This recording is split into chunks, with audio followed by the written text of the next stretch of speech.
Day in Half a Day. My name is Dennilyn Giramur and I'm the co-owner of Elilai Jewels.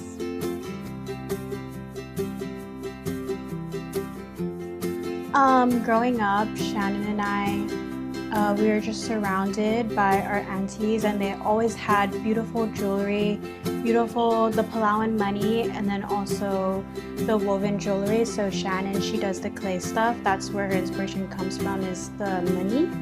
And then me, just growing up seeing all the woven stuff just inspired me to learn that too.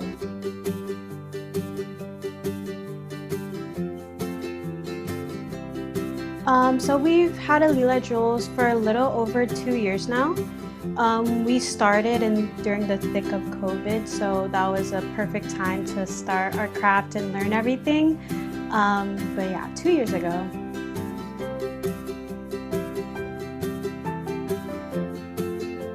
The feeling of weaving, it can be on and off. Sometimes you have to have a lot of patience with it. I feel very relaxed when I weave. I feel a sense of ease. I feel like that's like the only thing I have to do for the day. Like I'll get done with all my responsibilities and I'll weave and it'll help me calm down and relax. But yeah.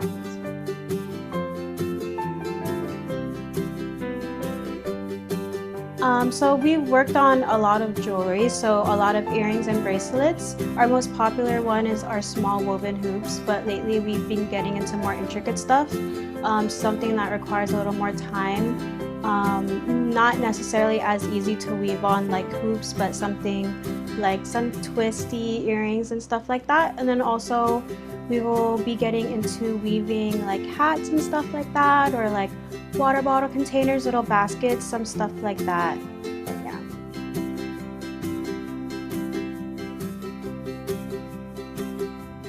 So the whole process is a lot longer than you think it would be. We would have to go out and pick the leaves ourselves, harvest them, and harvesting is the first step to the whole process. So harvesting can take a couple months because the leaves have to soften up, because when you collect them, they're very hard. So you have to pound them and soften them. And then after all of that, you have to strip the leaves, make sure they're clean and everything.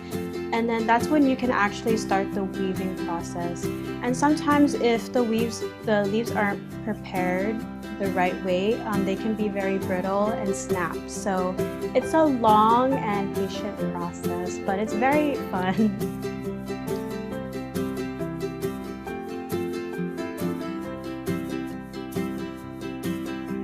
So the #1 trait that all weavers should have is definitely patience.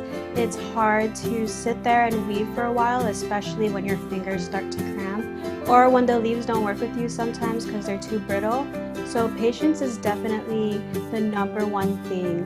There's many times where I've lost some patience, from the finger crampings and preparing the leaves, so patience is definitely the #1 thing you should have.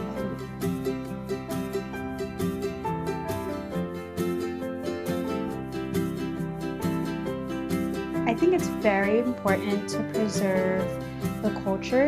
It doesn't matter what culture you are from. I think nowadays people are moving on into new things, kind of forgetting their roots that they come from.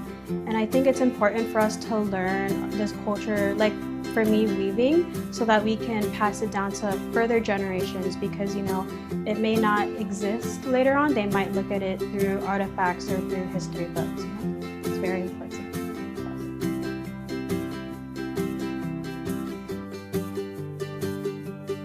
Nowadays, I think that the younger generation is definitely stepping up to help preserve the Micronesian culture.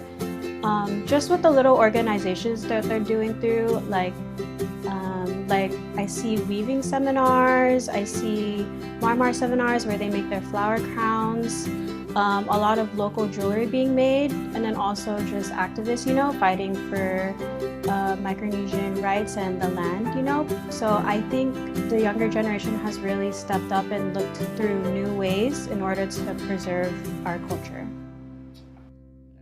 Silong, my name is Dennilyn Giramur from Elilai Jewels, and we are proud to be part of KUAM's Culture Club.